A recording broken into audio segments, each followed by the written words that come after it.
You obviously I have the wrong person. If you got to my voicemail, you heard my voicemail reply, and then you're texting me afterwards saying, "Hey, who are you?" Like you don't know me. Like it's great. But yeah, I had the same number for that's great. 15 it's plus years, 20 years. It's unbelievable that they can. I don't understand how that's still like a legal thing that they can do that. You know, their whole robocall thing pisses weird? Me off. Is that weird to you guys as it is to me? I keep getting them great. Like I keep getting them from people trying to sell me solar panels for my house. A lot of that. Dude, have you ever walked into Home Depot? No. Oh, I mean, yeah. Home Depot here. I'm walking around, minding my own business, and all of a sudden, like, some guy comes walking up, talks to me about solar panel. I'm a nice guy, so I can't just tell him like F off. Yeah. And he's trying to sell me solar panels. Do they just troll Home Depot? Troll Home Depot, and they're allowed to. And just making sales pitches? Yeah.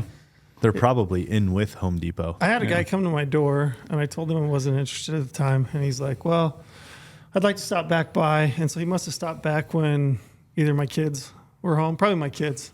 And they probably gave him my phone number. So then I keep getting text messages, and I keep replying to the guy, I'm really not interested. I can't. I'm telling you, bud. Let's talk about the potential benefits. And I'm like, I'm good. I'm really okay. That's funny. I'm okay for now. You gotta appreciate or respect the hustle, man. You gotta respect until it. I don't anymore. Yeah. And then until I'm you're over fed it. up, and then it's just done. And I'm like, please do not fucking text me anymore. You want me to jump in and do intro? How are we coming and then through? Are we coming through? Yeah. So we got a new podcast set up. This is our very first one for the new setup. This is very first. Very first one. So how do you guys feel? I don't know. So we've come a long ways from the Stone Glacier Sky Dome, which was awesome. That was a pretty cool setting. To that was everyone's favorite setup, I think. But I think now this is going to be hopefully everyone's favorite setup. And then we went to the little tiny table with cords everywhere. Yeah. Don't you have a soft spot in your heart for the long table in the big room there? No, I remember that one. Oh yeah, that one too. I hated that one. I walked into Todd's office. I said, "That one is done. Don't ever do that again." Some office chairs and a long that was horrible hallway. Well, that's the office. That's everybody has a room in their house that just never gets done. Yeah. That's that for us. For the business office, that's the room that just like we'll never finish and we'll just keep throwing shit into it for storage. I also said the other week that I'm pulling my mule deer out of that room. You need to. And bringing it over to my office. You need to. That's the because no one goes back there. It looks like a fucking cafeteria. I hate it. My buck is in a dark room constantly, and I feel bad for him. I agree.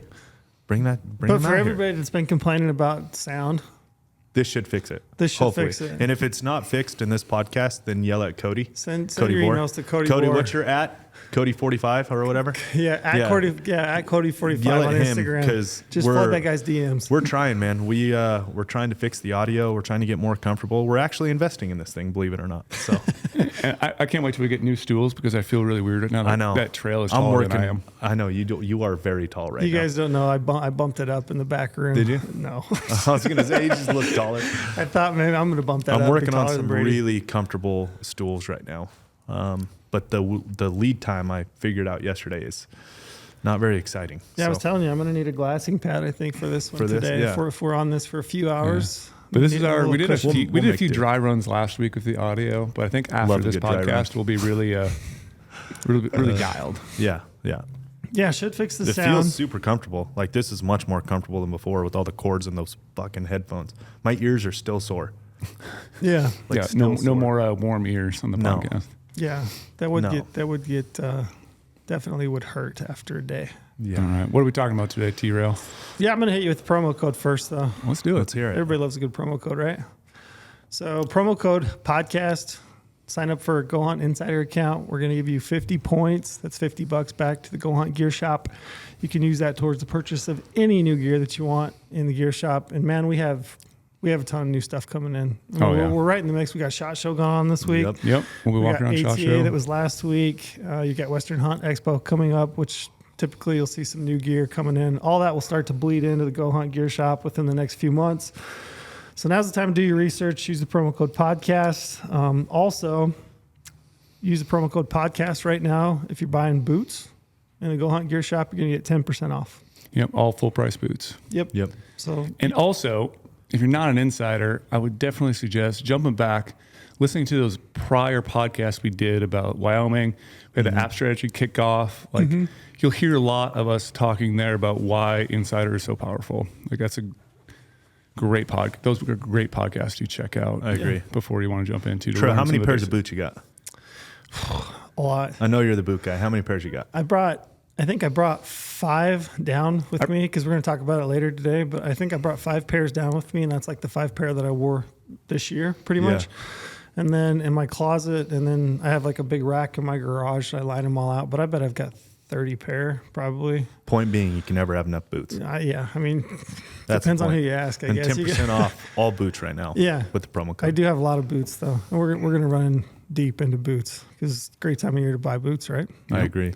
Also, before we maybe jump into the topic today, maybe we should roll back a little bit. Yeah. Talk about our New Year's goals, resolutions. How's it going? There's a 1,000% chance that you're going to see me run out that door during this podcast because I have to pee. So I want to know. You'll see both Trail and I. Yeah.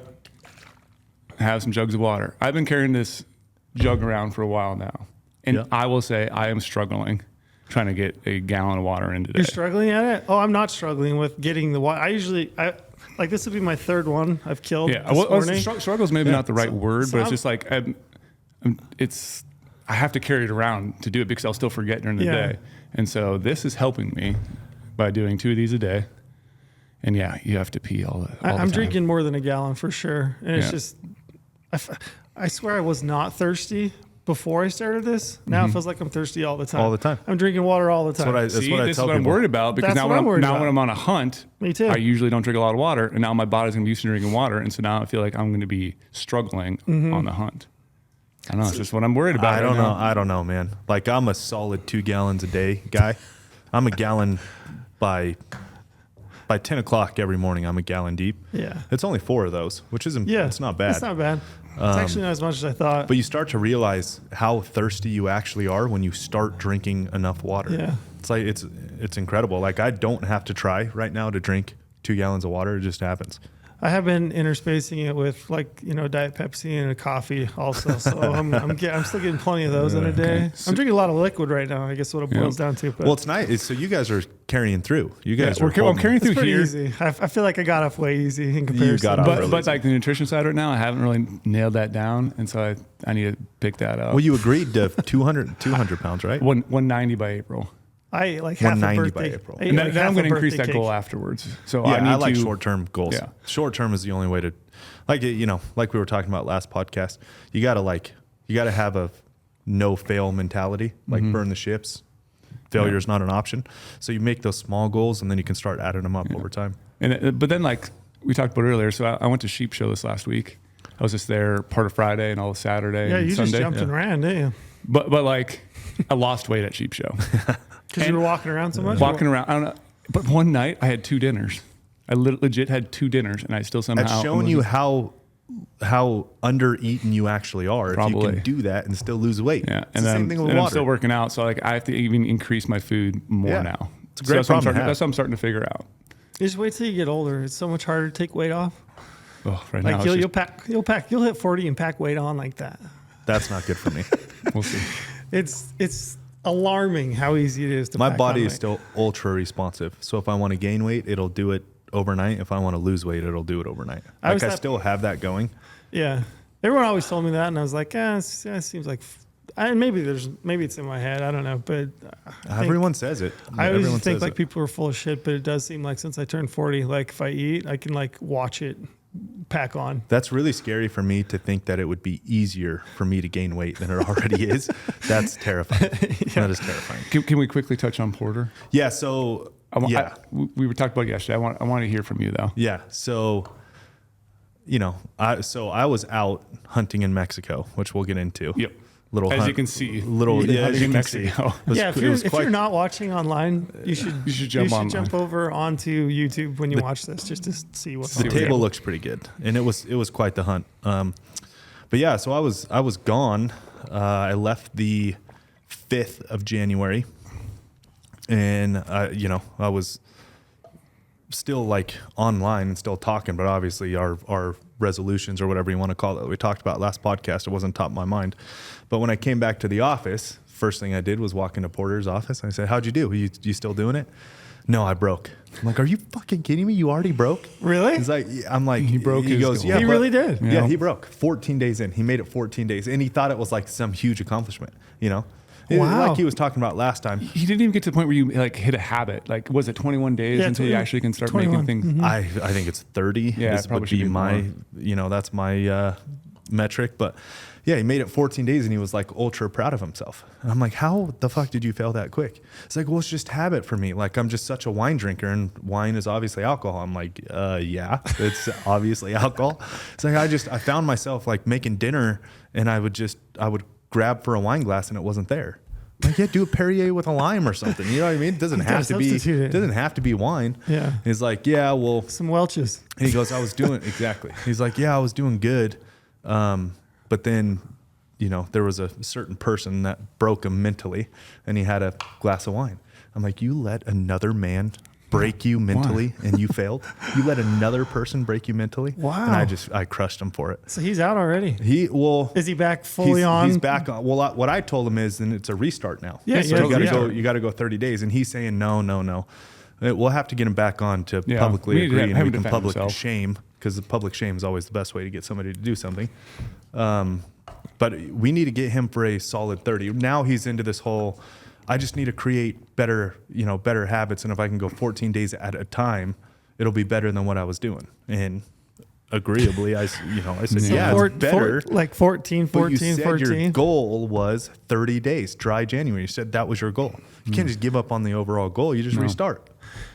Like, today's the day. So anyways, we all need to publicly if you're going 14 days shame and then you're drinking a glass of wine, like, it seems like that would be a bigger letdown. Yeah. Like, that would be annoying. Like, just go all in and drink all the time. I agree. Or not at all for the 30 days. So I was giving him shit like that, and he's like, well, I'm just not an all or nothing kind of guy. I just, I'm a lifestyle guy.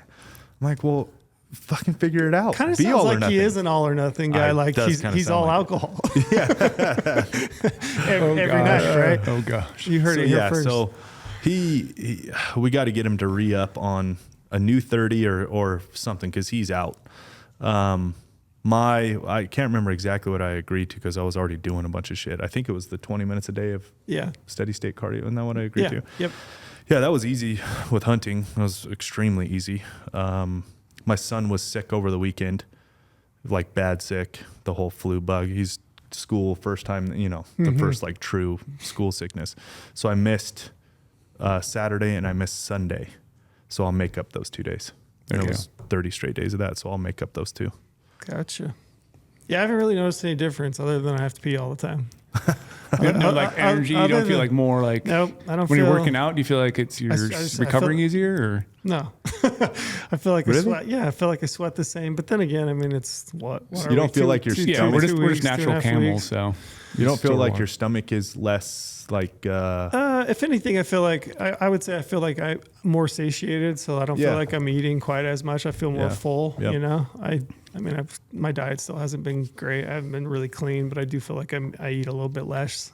Yeah. Especially through like the first half of the day, I struggle with dinners, like I get hungry by the end of the workday. Yeah. And then I've still got a bunch of other stuff I need to do at home. So it feels like I'm just cramming food in my mouth. Those cortisol levels. Yeah. Cortisol rises throughout the day as more things pile on you, and then that creates eating. Yeah. That's why it's so crazy how that shit happens. But I do feel early like my appetite's a little more satiated. So that's one potential. I definitely agree with that. Mm-hmm. Other than that, nothing too crazy. Sometimes I get home and I can do a half gallon of water during the workday. Plus I have, a cup of coffee, a protein shake in the morning. So that's some water as well. But I get home and I realize that my jug is still full, and I set it down like right when I walk in my house, and I got to stop doing that because I need to take it over to like my kitchen or bring it to my reloading room or whatever I'm going, because all of a sudden I get to like 10:30, 11, I'm like, wow, since I got home, I haven't had a sip of water. So now I'm pounding water from like 10 to midnight, trying to like make sure I get that gallon in the day. And then going to bed is just, Dude, last night I did a podcast with Chad Riker. Yeah.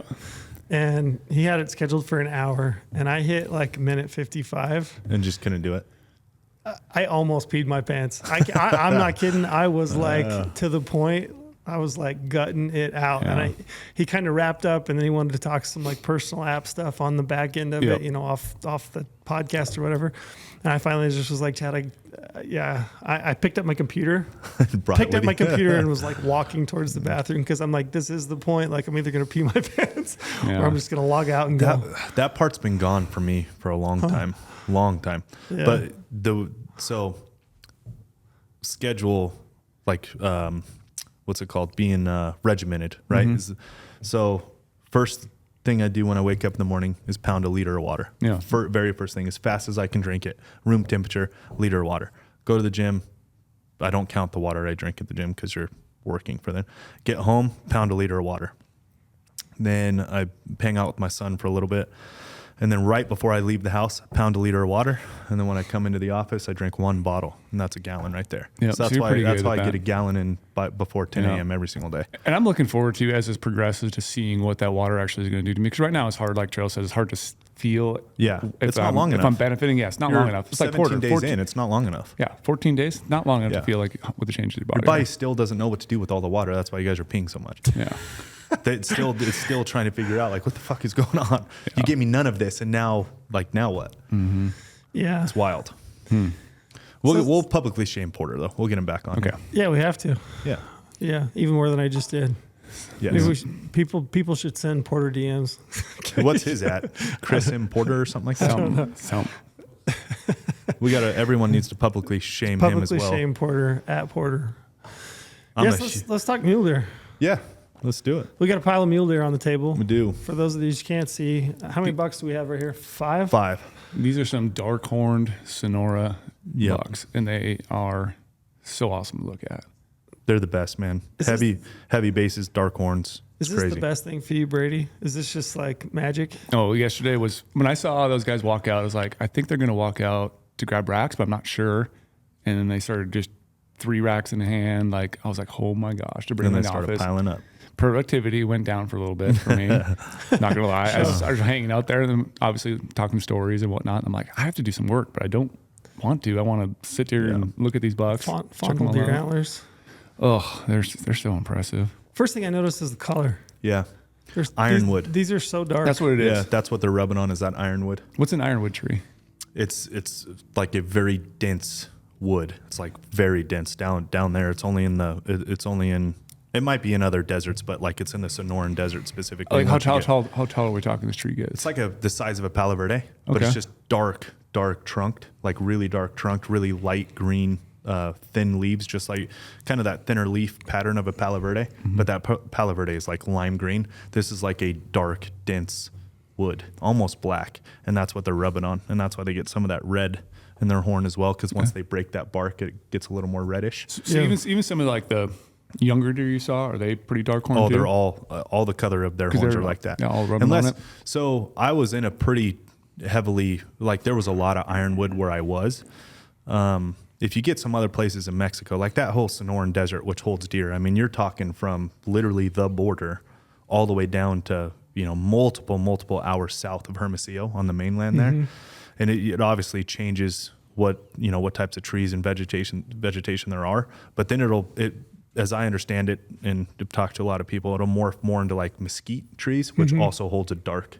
So they're dark all through Sonora, but ironwood specifically is what makes them the darkest. Yeah, there's a very distinct color when those bucks from Mexico. When you see their antlers, they're always typically either like a green. You often get those like limey green looking bases. Palo Verde, or you get this really dark, almost chocolate brown color. Yeah. And I'm not really much into Euro mounts anymore. We always talk about just skull capping them, like obviously, and mounting bucks too, but like. Looking at these bucks right now, almost would be really cool to have a full Euro on one of these management bucks. It's really tough to get them across the border. Oh, because you have to clean them a lot more. My management bucks, I would have done that. Yeah. But to get them across the border, which I appreciate, it is a headache, dealing with Mexico. But to get across the border with U.S. Fish and Wildlife, I mean, they inspect the absolute fuck out of these things. Brain matter, meat matter, all this stuff. So we're not transporting back and forth. They do have CWD down there. So I noticed too. Did you have to do the same thing? So when I went down to Mexico, I hunted on one of Jay's properties down there, Jay Scott, and we had to sit there because I shot a coos deer, and I sat there for multiple nights picking ticks. Yep. So do you have to do a bunch of tick removal as well? Yeah, because you can have, if you basically cross the border, what I remember, if you crossed the border or got to the border patrol and you had a tick on there and they found a tick, they could instantly confiscate your cape and toss it away. Yep. It's confiscated immediately. One tick. Yep. So that's probably the same. That's probably one tick. And that's probably the same thing then if you're saying brain matter, eye matter, that sort of stuff. It's stressful for sure. I would have loved to Euro mount them, but there's a lot of good options out there. Those mountain mic schools you can do. I'm going to probably do that on that 4-point. On that 2-point, I'm going to shoulder mount. That thing is badass. I've been searching for a 2-Rex for a long time. Yeah. A 2-Rex? Yeah, 2-Rex. You know, 2-Rex. Like 2-Rex. I like that. Everybody calls them Forkosaurus. I don't like that. Forky's small. You know what I mean? Yeah. 2-Rexes. That should be a trend.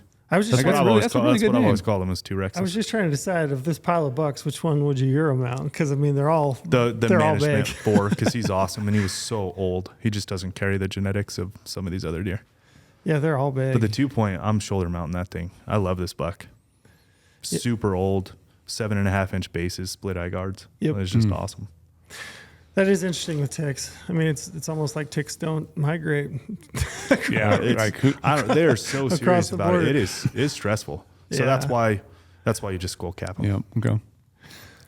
Which I wish that wasn't the case, you know. But look, you're dealing with whenever you want to go do something, just like your Marco Polo hunt, you deal with stuff to do stuff, right? It just comes with the territory, and that's what you deal with. Yeah. How many times have you been to Mexico? It's my 6th or 7th time, maybe. To hunt, 6th time. Hunt mule deer and coos deer? Or both? Mm-hmm. I took last year off. Did a lot before that. Took last year off, and now I'm down again this year. Is it typically, I mean, time frame wise, just for those people that might not know, I mean, what's your typical time frame on when you're looking at going? Mule deer tend to be a lot more consistent than the coos. As far as rut? Yeah, as far as rut. And that's what you're trying to time it to, because it is so hard to put in perspective, just in words, how thick it is down there and how hard it is logistically to hunt the mule deer.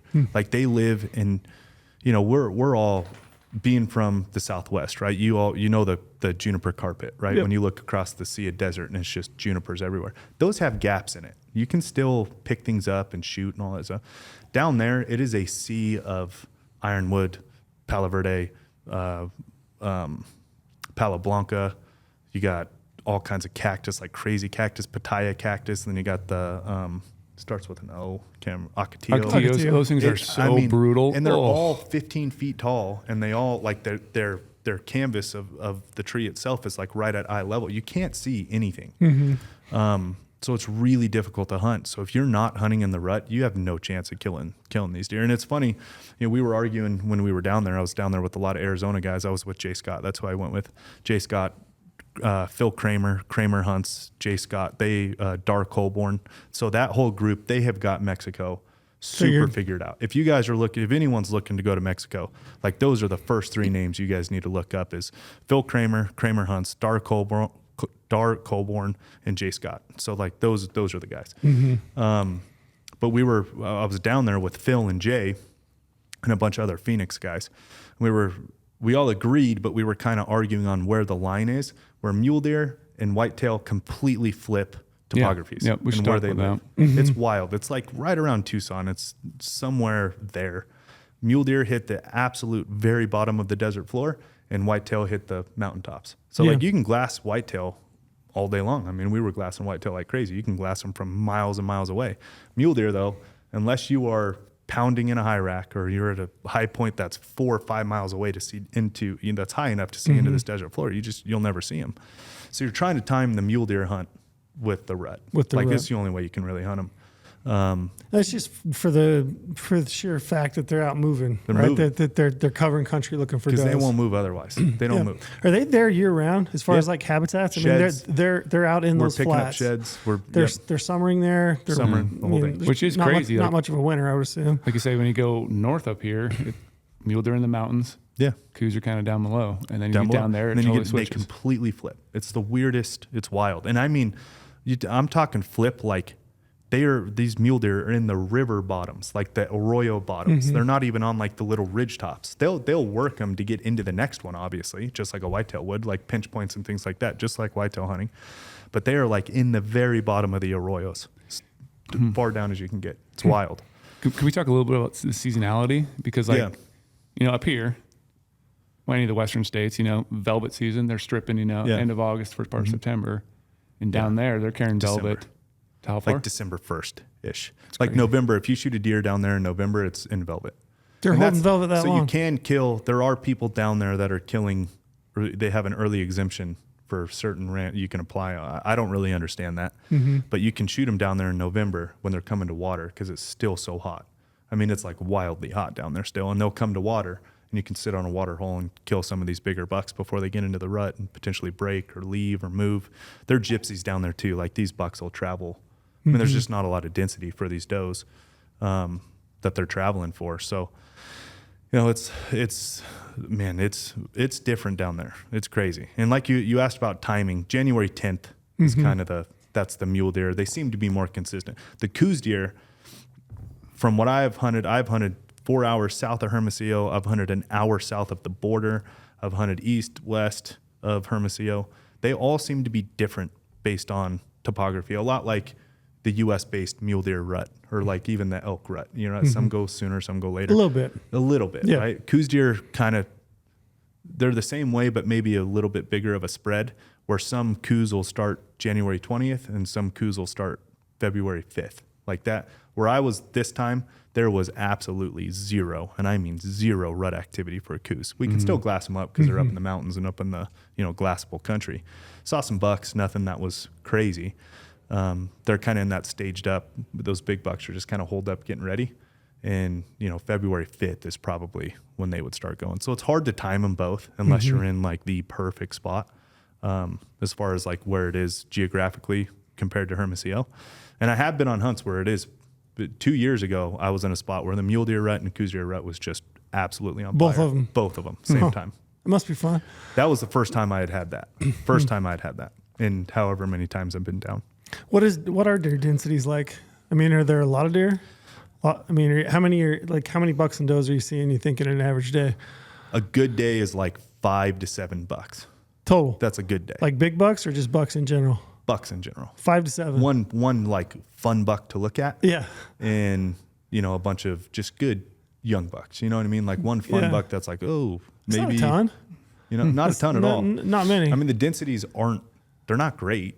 Actually, I shouldn't say that. They very well could be great, but they're just so hard to see. Gotcha. Especially this year. They've had the most rain in the last 50 years this year. So the vegetation this year was like, everybody's seen Planet Earth documentaries and all that, right? What happens to the desert the second it gets water? Yep. Every single one of those things, all the vegetation just flourishes like crazy. So obviously that's benefiting the deer, but is that making it a little bit tougher for you guys to glass and find way tougher? Yeah, because everything's way tougher, and it spreads them out too, which they're already spread out plenty. Like you don't need help on spreading deer out down there.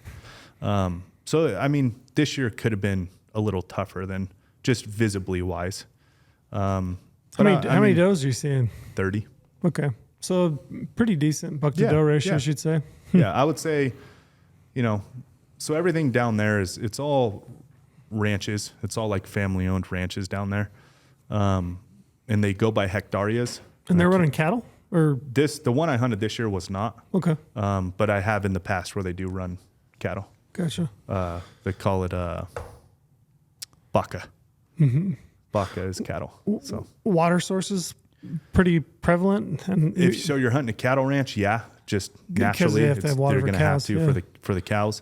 And then if any family down there who takes hunting seriously will build some type of water catchment systems for the wildlife, which is what was on this place I was hunting. Some water catchments. Tanks? Yeah, just tanks. Gotcha. And they've had so much rain this year; they're all full. Every single one of them's full. Yeah, bomber year for moisture. Still going. Still raining here. Yeah, we got a lot of rain in Vegas. I was looking at Utah maps. They're 150 to 200% an annual precip. Arizona's having a banner year. I was talking to some guides and outfitters in Arizona. Those guys are all saying potentially the best growth year in a decade. So that was Mexico this year. They got it all in the spring last year. The densities, it's hard to speak on exactly what the density where I was, but every time I've gone down there, you're looking at less than $10 a day, probably 30 to 40 does a day.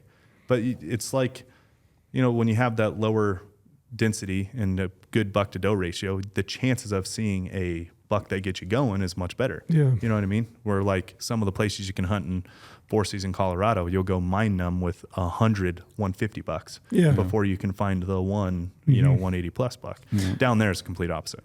So what about like trophy potential and expectations? Yeah. Like a lot of guys, you think of Mexico, big wide bucks or just giant racks. Is that like an actual realistic expectation, or is that something that just, it depends on kind of where you're at or how hard you want to hunt, or is it just crazy with big giant deer? Mexico is an interesting place, very interesting place. And you have to be careful with, introduced genetics. We won't say names or anything like that, but there's a lot of, it's become a whitetail. It's ran the same way as whitetail. So if you guys are familiar with the hunting industry and what has happened with whitetail. They're ranching for whitetail. Ranching for whitetail. There are genetically pure areas to hunt whitetail, and there are areas where genetics have been introduced. Maybe not like the steroided freak, but there's definitely been a certain strategy of bred genetics and then bucks released into that system. Mexico's the same way. I mean, there's true, steroided freak high fences, which, it's like the Liver King, right? If you look at him and think he's natural, got a bridge to sell you over the ocean in Nevada. It's the same. If you look at a buck and you don't know that it's high down there specifically, you don't know that it's high fence, like it's pretty easy to tell the high fence bucks down there. The introduced genetics is a big thing down there. And typically, those will be in some type of like 3-sided high fence or something to just kind of contain, so you can kind of get a natural feel for border or like a natural thing, something. Is it high fence pretty common in Mexico? There's quite a few. Do you know if there any different regulation on those, or are they ran the same? I mean, are they privately? The most you'll find high fence for, in my experience, and now granted, I'm not a Mexico biologist, so no, I don't want anybody coming after me here. I'm just speaking from from your total experience of being down there a handful of times. I always see the high fence primarily for sheep, for bighorn sheep. Gotcha. That's like, then they'll kind of do some other species in there, depending on, you're right, they'll introduce some genetics to the mule deer or coos deer and, kick them out, whatever. So you see some of that. You see like a 3-sided high fence to kind of contain, because you can, there's just rules. Rules are made to everybody who tries to circumvent them. A 3-sided high fence breaks the rules, you can enter it. It's quote unquote free range, all this stuff. But then there's the genetically pure Mexico, right? Like just like the genetically pure places for whitetail, Mexico still has those, and they're tough to find. And that's why I talk about guys like Phil Kramer, Jay Scott, Dark Holborn. And it's fun to hunt those pure Sonoran bucks, right? Yeah, just hunting deer. Hunting deer. And it's purely free range, no introduced anything. And like, you're seeing Sonora for what it is, which I personally think, everybody goes down to Sonora for a 30-inch 195 dark horn typical. Yep. Like that is what Sonora produces. Like that is the upper echelon of, that's what everybody dreams about, is a 30-inch slick 4-point, good eye guard, great eye guards. They all have good eye guards. I've noticed that. Every crazy. one of these bucks has giant eye guards. And like, that's what you picture in your mind. Now, having said that, it does always throw a couple non-typicals, right? They're much less, it's not as common, right? It's just not as common. Like very hard to shoot a true non-typical down there, which I'm unbelievably fortunate and blessed to have done this year. Completely lucky. But then you look at like Clay Hill's buck, and it's just a slick, big ass typical. Yeah, and like this other 4-point in here is just a slick, big ass typical 4-point. And that's like, that is when people talk about the pure form of Sonora. Like when you really talk about guys who have been hunting Sonora for 20 plus years on truly free range, unintroduced genetics, like that's what's in your mind. It's that dark horned 30-inch buck. Yeah. So if I'm going down there, am I passing up, 175-inch deer, trying to hold up for something better? Is there always a potential to it? Like what's your kind of, what's a bar kind of might be like down there? I've always been a looks guy. Yeah. Like I like look, I don't give a shit about the score. It's always fun to know, so you can build the data points in your head. That's why, I do talk about score, but I don't shy away from that. But why I do it is just to collect data points in my mind to know like what it is comparative to things I've seen in the past, things I've seen killed, things I've killed myself. Just kind of just keep my own little mental log of it. But it's, 175, that typical 4-point. Yeah, you would be passing. Yeah. Cause like other areas, like you won't hunt some places that like, oh, I'm just going to hold out for a 1.9-inch deer when that area does not ever Doesn't produce have one. it. Yeah. So like maybe their 150 buck is a trophy, or 160 deer is an absolute giant in that area. You just have to kind of know what you're going to be getting into. So I mean, that's just why I bring it up. 2 years ago, I shot a 188 buck, and he's one of the coolest Sonoran bucks I've ever killed. He's awesome. He's unbelievable. He's got a little cheater on him, which again is hard to find in Sonora. Big 3x4 frame. He's one of the coolest looking bucks I've ever had. His bases are absolutely gigantic. Yeah, which is still a big buck. 100. Still I mean, as you look through this pile here, there's the 2 Rex you call him. Yeah, the 2 Rex. He's my favorite. That's a big deer. He's got I mean, he's pushing 7 inches on the base. Yeah, split giant eye guards. bases, heavy old buck. Yeah, and that's why I like Sonoras. I mean, are you seeing age class? Are you seeing young bucks? Are you seeing 2 points? A lot of age class down there, which is fun. Like that's why it's fun to management hunt. Typically, when you go down there, you can shoot management bucks because these ranches, it's ran like I don't know. I don't know if I'm making a bunch of sense here, but it's almost ran like a Canadian block for sheep. Like they have a set amount of tags for that block, and then the ranch owner, manager, leasee, whoever it is, you can manage your land off of those number of tags every single year. So there's typically a lot of management hunting because, you look at like the states, for example. Clay Hill and I were talking about this. He guides in Unit 68 in Colorado. When you do for 20 plus years, when everybody draws these tags and only shoots trophies, the genetics that are thriving are the bucks that everyone's passing, the 3 points, the 2x3s, the 3x4s, the old ones. And like those genetics are the ones that are living on because they're not getting killed. Exactly. So it's just like a whitetail ranch. When you meet somebody who really takes their whitetail ranch seriously, they're going to be killing twice as many managements as they are big bucks because they're trying to thrive those genetics. And so there's a lot of that in Mexico where you can hunt and kill a management buck and a trophy buck, which is nice because you're just running on the set amount of tags for the ranch itself that you're hunting. Gotcha. So I'm going to go pee. Already? Yeah. What are we, 30 minutes in? That was pretty quick. My bad, guys. I'm proud of you, though. I am. This proud is actually a good stage in your my teacher development. career. Yeah, your development. Yeah. Okay, I'll be right back. Yeah. We'll be right back. I was just thinking, we're gonna have to get one of those largemouth Gatorade bottles for the podcast, like I did on the bus, in high school. Like back of the bus, and peanut bottle. We're back. Trail is done. Taking a leak. Terrible. So Sorry about that. we were at genetics or size or whatever. Yep, genetics and like trophy potential expectations in Mexico. I mean, I think having that 190-inch idea in your mind is it's good down there. It's realistic, And if you see a buck you like that isn't that, how's that look? Yeah, exactly. What's the best way to like go to, I mean, how did you end up on this hunt? And I mean, for somebody out there that would be interested in going to Mexico on either a Coues deer or mule deer hunt, like how do you approach that? Yeah. How does that work in Mexico? You got to go through guide or outfitter, I would assume. Yeah. So you can make your life a lot easier doing that. This is what I tell everybody, or at least try to tell everybody. Look, it is expensive to go down there. There's no question about it. Like when you look at it, it's not anything like insane comparative to some of the insane hunts in the U.S. Right? I mean, it's very. I mean, are you talking tens of thousands of dollars? You're talking 2,000, 5,000? For mule deer, typically, yeah, you're pushing 10 plus, and then for the whitetail, you're pushing 5,500 to 7,500. Okay. And I don't shy away from. Yes, it's expensive, and it's an amazing thing to do, and like I've been extremely fortunate to do some really cool shit at a young age, like hunt Sonora for the last long time.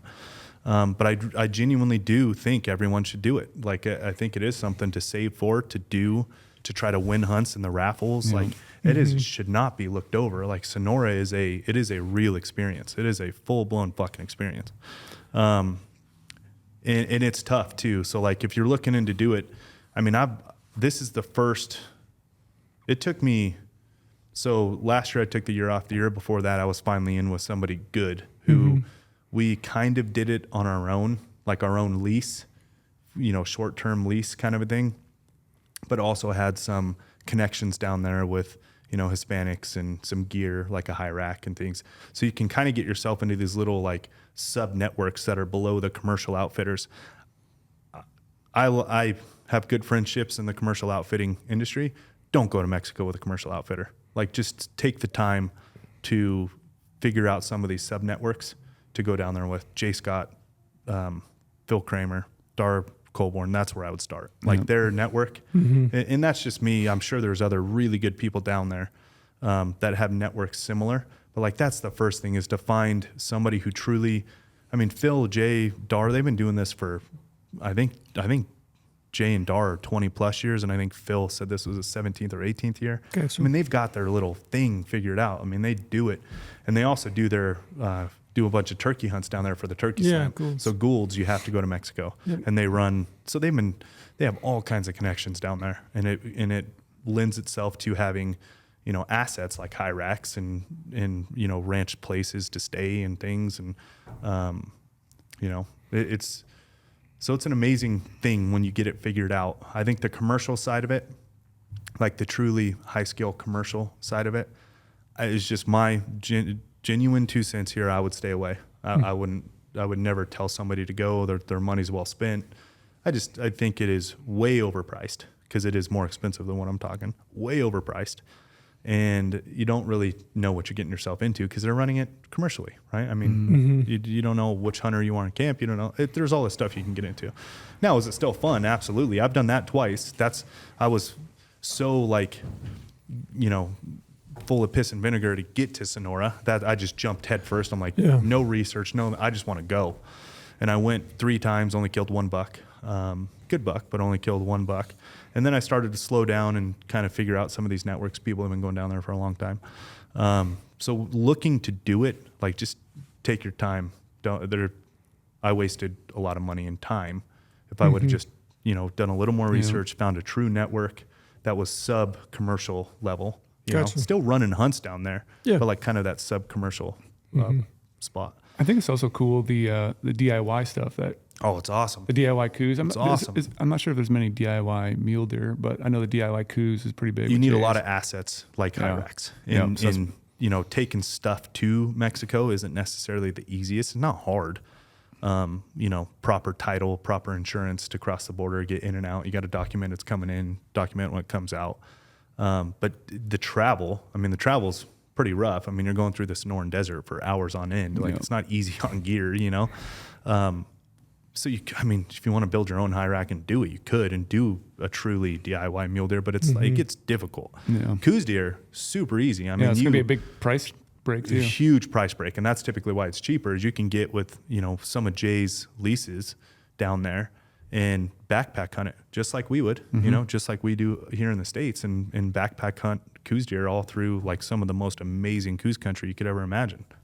Is that your best opportunity for like 100-inch plus coos, you think? Mexico? I think there's something about Arizona. There's just something about it. Mule deer, elk, coos deer. Like, there is something about Arizona that the ceiling for all species, pronghorn, is in Arizona. Whatever the fuck that is. You just never reason know. for it. But you're also hunting, you're also trying to come across to either draw a tag or leftover tag. Correct. Or over the counter, and you're also hunting, more heavily pressured areas. Yeah. So I'm not going to tell you, like, you're going down there with the expectations of some of the primo units in Arizona. Yeah. But if you want your best chances at a 110, just solid buck, 110's book for coos. Yeah. Right? It sounds small, but that's a book coos deer. That's a big coos. Chances at that, go to Mexico. Yeah. I've always seen the running joke on the internet. The guys who can't kill big coos bucks in Arizona go to Mexico. Yeah. Yeah. The hunting in Mexico is better. I'm just being completely transparent here. It is. It's better. Less pressure. And dive into it. Why is that? Less pressure. So, and that's because it's managed is it all private? Yeah. So it's all private land, Yeah. and it's sectioned out into ranches, right? And then each ranch is allocated a certain number of permits. They have to apply for hunting. The ranch itself, from the owner, the family or the owner, they have to apply for hunting, just like Canada does for their blocks of sheep, right? And they get a biologist will issue them a certain amount of tags per, like this. The lease I was on had 10 mule deer tags, 15 coos tags, and 5 javelina tags. So the ranch can manage that ranch. They could kill one deer. They could kill no deer. That if whatever their management, whatever they want to do with their property. And so it's managed very ground level, just like whitetail. Like whitetail are flourishing back east because it's kind of the same thing, right? Like these people get multiple tags, so they're shooting more managements than trophies. They're putting their time in to create habitat, and there's less pressure. So then those landowners are working with an American guide or an outfitter, and they're kind of working as the go-between, right? So typically. Or they'll have like a ranch manager, just like a lot of ranches will here. And then that ranch manager will have the connections with the American guides or whatever, the process, outfitter. Whatever it is. You contact an outfitter. Correct. And that's why I say find somebody with these networks like Jay and Phil, and because they have ranch managers down there of these ranches that they can call and get a lease on the land for the whole year, for a week, for a month, whatever it is. Are you actually like leasing the land? You're just leasing it for that hunting opportunity, right? You can do that, or you can do long-term leases. Okay. Then that's what I've just done. Gotcha. So the land I was on, I've picked up on a long-term lease. For a few years. Yeah, for a handful of years. Very good. So that's typically how it works. And look, I'm a huge proponent of it's an experience, and I genuinely think people should do it. There is nothing on planet Earth like a Sonoran sunrise or sunset with the mule deer rut the way it is, the Coues deer rut the way it is. Like, it's awesome. What do you have to have? Like, what ducks in a row do you have to get into Mexico to go on a hunt? So let's say you've made your contacts, you're going on a hunt in Mexico. What's the process like of actually going to Mexico? So did you drive down? I drove. Yeah, I prefer to drive. Okay. I've done that. So I've flown twice and driven all the other times. I've flown 3 times, driven all the other times. So I've driven more than I've flown. I much prefer that. Bring all your gear. Don't got to worry about anything. So you have all your own stuff. You clear customs at the border. Are you using your own vehicle on your hunt mostly? Yeah. Okay. Not on the hunt because I'm hopping in a high rack. Mm-hmm. But I'm using my vehicle to get there. Gotcha. And that's what you touched on before too, right? You have to register said vehicle. If you're bringing a 4-wheeler, it all has to be registered. So to start from the top, passport, obviously. I mean, that goes without saying. Gun permit, which is, they are wildly protective of guns, ammo, and what they allow into the country and what comes out at the same time. So, Mexico gets a really bad rap of like this lawless place, right? Well, marijuana is illegal. And it might be illegal elsewhere. I can only speak on Sonora because that's where I go. Illegal. You can't bring alcohol across the border. You get 100 rounds and it has to match the gun you have. Mm-hmm. Your gun permit for 365 days, you're allowed 2 guns on a single gun permit. It'll last you 365 days. Are you buying a gun permit, or is that just paperwork? It comes through. You have to apply for it through the Mexican government. Is there a fee associated with that? I think it's nominal. Okay. It's very small. Okay. But this is the other thing of why you go with a Phil or a Jay. Because they know all that. They have all this. It's like, it's immediate. You say you want to go, they send you this, you fill it out, you send it back to them, they apply, it comes back to you in text form, like not even handwritten, like literally text form. So there's no misrepresentation of, the gun serial number, the ammo, the optic serial number. So they're super protective, and it is stressful because you cannot mess up a single anything, and you're allowed 100 rounds. 100 rounds per weapon and you're allowed 2 on a gun permit. I hope I'm making sense here. Yeah. So 2 guns on a single gun permit. It'll last you the whole year. You're allowed 100 rounds of each of those guns, and it has to match the caliber itself. If you are caught down there, I use the term caught, however you want to stop down there, with a round that does not match the caliber of gun on your gun permit. Yep. You're not bringing ammo for another it's not good. We'll just leave it at that. It's not good. You're going to be dealing with some shit. I'm not telling you. Sure. Again, they get a bad rap that you're going to prison. It's not like that, but it's going to eat up a lot of your time, and it's going to eat up it's going to create a big enough headache that you don't ever want to do it again, because they have to work through why you have that round, what you were doing, go through all your stuff. They are highly protective over guns and ammo down there. We'll throw a slight twist in there. So when I went to Mexico with Jay and that Coues deer hunt in 2013, I only took a bow. Yeah. And taking a bow across there was the easiest thing in the world. Yeah, they don't care much for bows. I didn't have to do. I still had to like do some sort of what weapon I'm taking, the arrows, but I did not have to do the hard security checkpoint. I have to get through there. I didn't have to go to the military area. Yep. It was just like, oh, you have a bow? They kind of like laughed, like. They're like, what are you doing? Like one of the rare guys who just take a bow to Mexico, and it was like not a lot of people do that because the chances of I got made fun a lot taking a bow to a gunfight, but like, the bow hunting. I mean, you could bow hunt in November, December for sure when they're coming to water. Mm-hmm. But like this time of year, man, I don't know how you did that to this day. Yes, it is just wild, and the buck it's pretty crazy to me.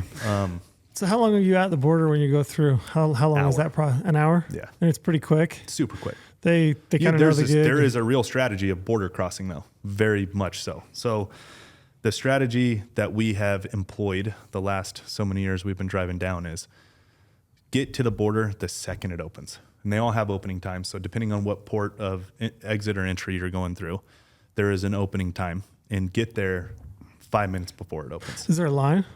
So every time I've done that, I wouldn't say there's a line, but there are other cars, maybe a handful, but not a line.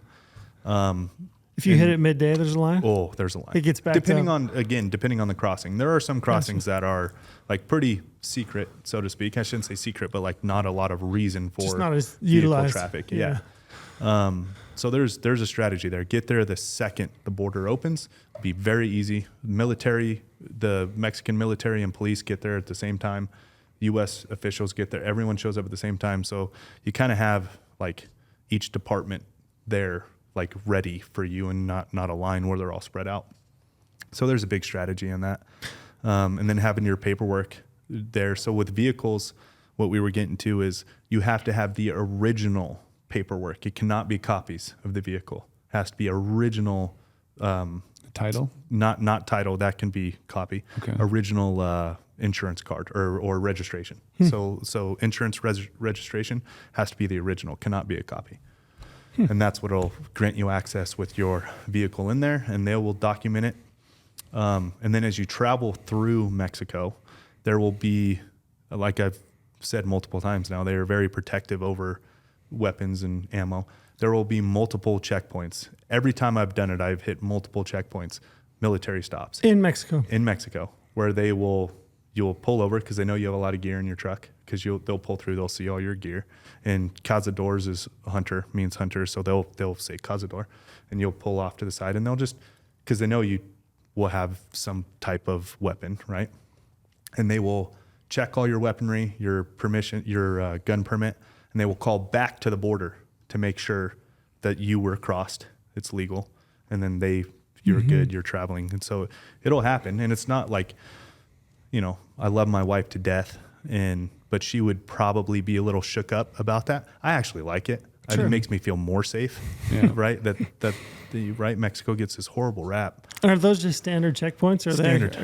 You're not getting pulled over? No, you're not getting reds and blues? No, you're pulling through. Like everyone on that highway is going through that checkpoint. And they'll see, that you're a hunter with a bunch of gear. They'll say cazador, and then they'll check your coolers, and they'll check your gun permit, and they'll call back and make sure you cross the border legally, and that was checked in. So are they checking your other gear? Are they looking through your backpack? Are they looking through your coolers? They check with like magnets and something else for ammo. That's what they care about. That's it. Ammo is what they care about. Gotcha. Is there any other safety concerns when you're going down there? Did you ever feel like it's... Look, knock on wood, it's been smooth sailing. Yeah. It's been smooth sailing. And just the greatest, nicest people. And they have a lot of respect for a white guy or a gringo being able to speak Spanish. They have a ton of respect for that.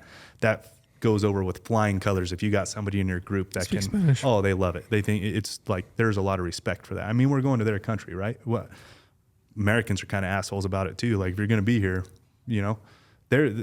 they appreciate that you are prepared or have somebody in the group to help help the communication. Because in Sonora, like when you're in these small towns and ranches, like it's not Americanized at all. I mean, it's Spanish. Yep. So it helps a lot.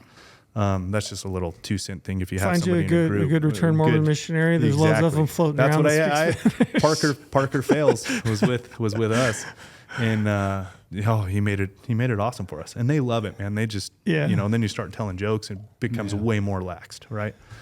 But the other like concerns, I compare it a lot to, look, I was born and raised in Vegas, right? There are certain places you do not, Yep. you just don't be there when the sun goes down. Just don't do it. I kind of feel like Mexico's the same way, right? Like, it's a new country, so I don't know why you'd be doing that anyways, but like, travel in daylight. Don't be in towns at night.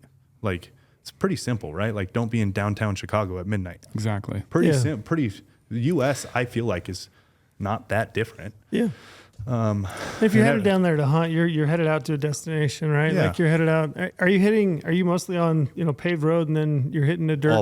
All paved. I mean, it's nice highways too. Gotcha. Like, and then from there, I should say I use nice, like, Nevada, Arizona nice, because they get beat by the sun all through the summer. Sure. But, nice as a desert highway. And then you're hitting dirt road and headed out to the ranch, or is it pretty well paved all the way? You'll hit a dirt road at some point where logistically their ranches, like, U.S. is a little more logistically sound with highways and county roads. Theirs is like a ranch road. Yeah, I guess that's what I'm driving at is what's the navigation like? Like, did you have a hard time getting yourself out there? It's easy. I mean, I got all my navigation in GOHUNT maps before. You got all your points. So all my points, knew exactly where to go. But like, it's not like I want to say a county road, like a Nevada county dirt road. It's not like that. Yeah. This particular one, like I said, this is my first year of mini to go down there on this particular place. It was 14 miles of dirt road. Well, that's not too bad. Not terrible. What are your accommodations like when you get out there?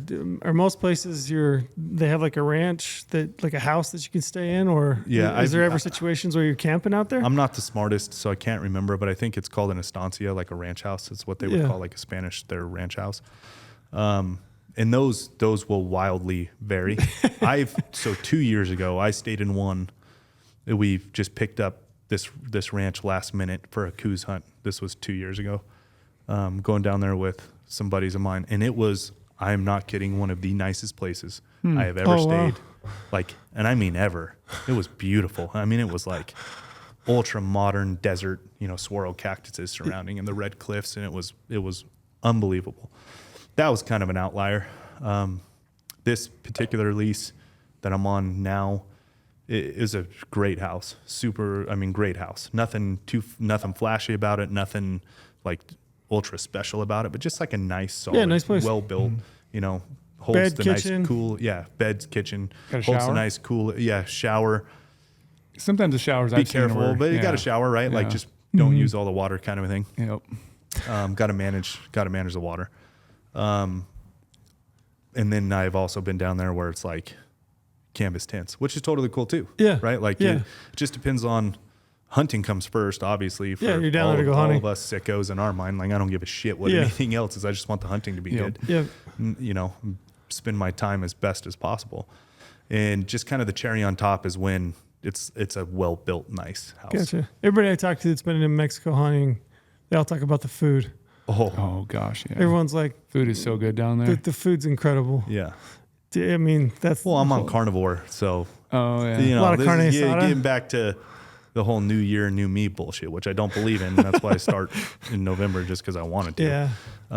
But I have been to Mexico twice, because I went to Cabo, took my family to Cabo on the break between Christmas and New Year's for a little family vacation at post-hunting 2022, pre-hunting 2023. Just get some family time in. Starting off the year with a bang. Yeah, and I stayed carnivore then, which was not easy. And then this is my first hunt staying carnivore, which was interesting. We can get into that later. It was interesting. I felt it for sure. I haven't felt it like a weird thing until, doing those long endurance coos hunts and only have it. It was interesting. Anyways, the food though, like, I can speak on it my last handful of times going down. It is unbelievable. They make handmade tortillas that, like, the beans, the rice they make, there's a huge barbecue culture down there. So this is a cool thing about being carnivore in Mexico. If anybody gives a shit, or a lot of protein. There is a huge farming and barbecue culture. So it's like super easy to go get carne asada just anywhere. Yeah. Like, every night is, and this kind of gets into more of a price differentiation, so to speak, is like having a chef or a cook in camp. Just like, you think about an American outfit camp, they have a cook who's going to add a little bit. I think it's very smart to do, because all you want to do is hunt, maximize your time hunting. So you show up to food and, that kind of a thing. And man, they're always barbecuing something amazing and bringing in fresh fish from Cia Cortez or whatever it is. I mean, the food is incredible. Guacamole, salsas, which I couldn't have any of, and it fucking killed me. The carnivore is so easy for me to do here, but the 2 times I've been to Mexico, I have been within, the last twine of a rope of breaking. Both times. It is so hard because the food's so fucking good. Yeah, I've never been down there to hunt, but everybody I've talked to that has said the food's amazing, and it's just part of the entire trip, It is part of it. If I go down there, and like you're saying, I don't know that I will, but I want to, Yeah. I think everybody probably should try to do it at least once. But everyone should. That's a part of it I'm looking forward to as far as like the whole experience. I want the food, the sunrises, the sunsets, to go along with the hunt. There's 2 things I truly wish everyone was able to experience, and it's just not the case. It's just life itself. But I genuinely, like, from the bottom of my heart, wish everyone could experience a Canadian sheep hunt and a Sonoran deer hunt. Like, those are top 2. I wish it was possible for everyone to be able to do it, but it's just not the way. It's not the way it works. So I feel like if anybody's willing to, sacrifice for either of those 2, I'm telling you it's worth it. Just my 2 cents. I'm telling you it's worth it. So how many guys in camp? So I had me, Clay Hill, and a guy named Brent Scott. We were the hunters.